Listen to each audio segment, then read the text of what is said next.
Magandang gabi sa lahat ng mga vloggers, mga leaders na nandito ngayon, sa mga kasama kong organizers sa NCR Aisog,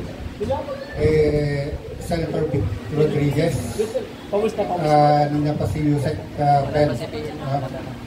Ang gusto ko lang gawing mensahe sa inyo ay simple.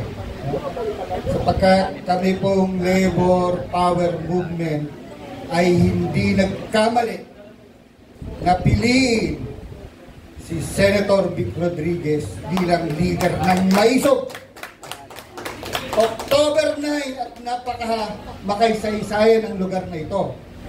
Sapagkat ang labor power ng mga leaders, kasama namin si Senator Vic Rodriguez, at dito kami nagkaisa. Sinabi namin at hinamon namin si Atty. Vic na siya ang dapat na maging tagapagsalita at pinuno ng kilusang Maisog. At hindi kami nabigo sa hanay ng mga manggagawa. Kami ay lagi niyong kasama mula ng mabuong Maisog, mula sa SONA at iba pang pagkilos sa BMMC hanggang sa pag-organisa para sa eleksyon. Ngunit huwag niyong kakalimutan na ang labor power movement ang nagdala sa Maisog sa unang hakbang upang makarating tayo sa Mindoro noong November 30.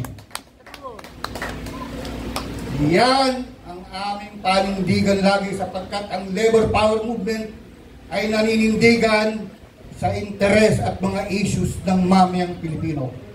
Sa ngayon, tapos na ang eleksyon, harapin natin ang mga isyong bumabagabag sa mamayan. Katulad ng mataas na bilihin, kagutuman, kahirapan, tutok ng digmaan. Huwag natin kakalimutan to. Tama yun! Panggigipit sa karapatang pangtao natin. Sapagkat ito ay mga totoong issue bago natin harapin ang eleksyon sa 2028. Kaya ang panawagan namin sa hanay ng mga manggagawa, tayong mga Maisog ay patuloy na mag-organisa, magkonsolida, magpatibay ng ating mga hanay at panindigan ang ma-issue ng pinapalaganap ni Atty. Vic sa kanyang vlogs, katulad ng ginagawa ng ating mga vloggers, sapagkat yan ang totoong content, yun ang totoong laban natin, at yun ang dapat na makarating sa pananaw at kaisipan ng mamayang Pilipino. Hindi lamang puro talumpahati. Ang kailangan natin ay konkretong mga hakbang. At aasahan nyo kami, ang labor power movement, sa takdang panahon, kami pa rin ang mangunguna at mamumuno sa pagpasok sa Mindoro hanggang mapasok ang Malacanang. Magandang gabi sa inyo. Mabuhay ang LPM! Salamat, Tito Pudge. Hello. Magandang gabi sa lahat sa ating... Binulungan lang ako ni Kuya Placido. Sa stage. Limited. Bago ko simulan ang aking paghayag ng isang renewal ng ating samahan, ay nagpapasalamat muna ako sa mga organizer ng event na ito, lalong-lalo na po sa ating magiting na senador na si Senador Atty. Vic Rodriguez. Hindi po yan natalo, panalo po, dinaya lang po tayo. Yan po ang katotohanan. Halos lahat po ng Duterte candidate ay dinaya po. Kaya huwag po natin tatanggapin na tayo ay talo. Panalo po tayo sa tunay na bilangan. Maraming salamat din po sa lahat ng mga team Maisog. Si Kuya Placido for the last moment, last minute, na message ako, sabi ko salamat. Appreciate na appreciate ko.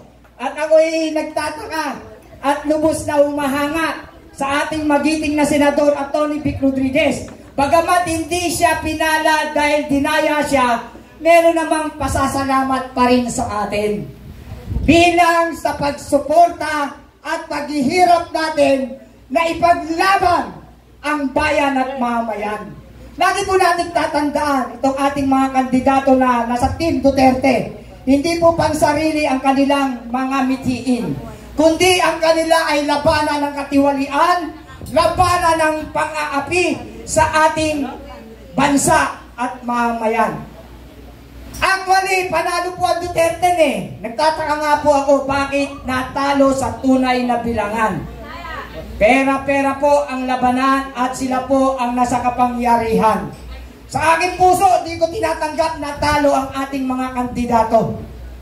Itong darating na eleksyon, ito ay hindi lang simula. Ito ang tunay na laban sa darating na eleksyon. Mananalo na po ang ating mga kandidato. Tandaan niyo po yan, ipaglalaban na po natin yan. Itaga niyo sa bato, sabi ni Senator Ronald Bato. Dahil tayo po ay tunay na mga nagmamahal sa bayan at mamamayan.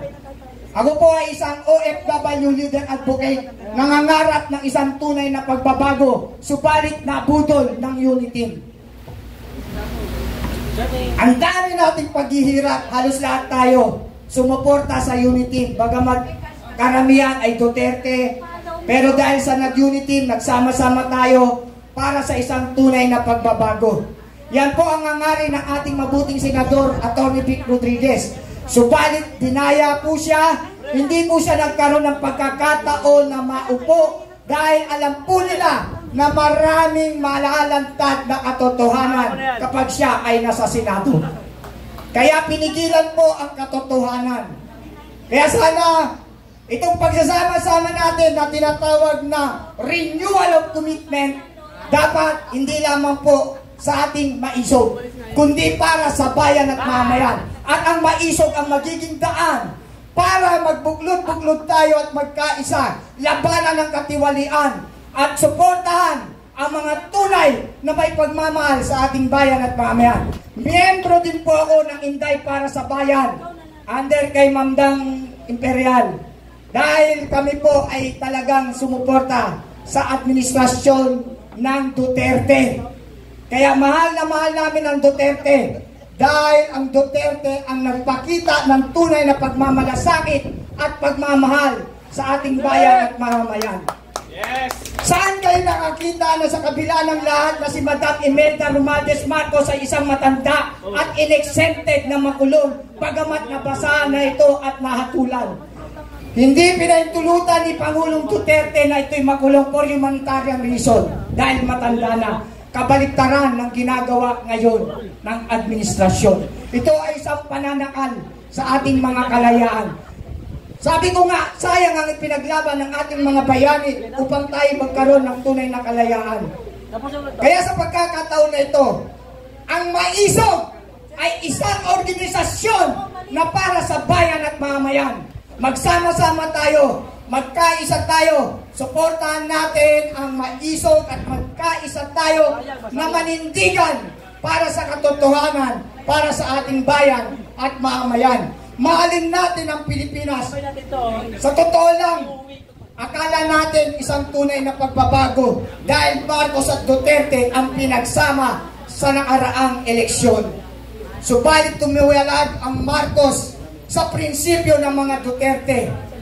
At ito ngayon, ang ating the best president, Rodrigo Roa Duterte, pinadala pa sa dahig. Grabe itong administrasyon na to. Kaya mga mahal kong kamaisog, Kuya Placido, hindi lang ito ang simula. Magsasama-sama tayo, lalabanan natin ang pananakal nila sa ating kalayaan.